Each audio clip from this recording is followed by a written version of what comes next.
O Gran Camiño naceu coa intención de que todas as miradas do ciclismo internacional apuntasen a Galicia a finais de febreiro. Unha proba que axuntase de maneira maxestuosa o deporte de máximo nivel coa difusión dun dos territorios máis bonitos do mundo, onde todo aquel que o descoñecese quedaría maravillado polas incribles paisaxes polas que discorre a proba.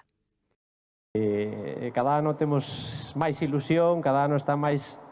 É unha proba que está máis metida na sociedade, non? A xente xa pregunta, xa sabe, xa ahora mismo, pois, ou en canto pasa esta roda de prensa, xa estarán preguntando por onde vai. Eso queda para o día 18. Pouco máis vos podo contar. Creo que, bueno, ademais, é unha crono perfecta para Carlos Canal. Non digo máis, non lle vamos a meter presión ao rapaz, pero creo que polo que temos visto del pode ben con ela, non? Desenvolvese moi ben neste tipo de probas, en canto sepa o recorrido seguramente vai vir aquí a darlle 1, 2, 3, 5, 10 voltas e que, bueno, como ourensán que é, eu creo que vai ser un activo máis.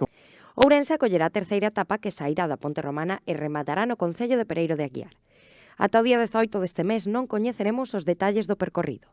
Sempre recordo, desde hai moitos anos, eu non tuve a fortuna nin a sorte de poder competir nela, pero a Volta a Ourense era unha proba dun carácter internacional con moitísimo prestixio, e sempre que o ciclismo ven a provincia de Ourense, pois hai espectáculo. Eu acórdome perfectamente na primeira edición do Gran Camiño, esa etapa que acabou en Luintra, que foi espectacular, con esa subida polos Peares, eses recorridos que organiza tanto Ezequiel como todo o seu equipo, e, por tanto, neste ano non vai ser distinto. O que si sabemos é que será unha proba contra reloxo, o que permitirá aos asistentes desfrutar máis dos competidores. Todas as miradas están postas en Carlos Canal, único ciclista galego que está nun equipo Pro Tour e que o ano pasado quedou de segundo. Gran Camiño, a proba ciclista galega por excelencia, medra, igual que a medra o deporte en Galicia, e ademais pois, se fai maior, se fai internacional. E sempre conta con Ourense.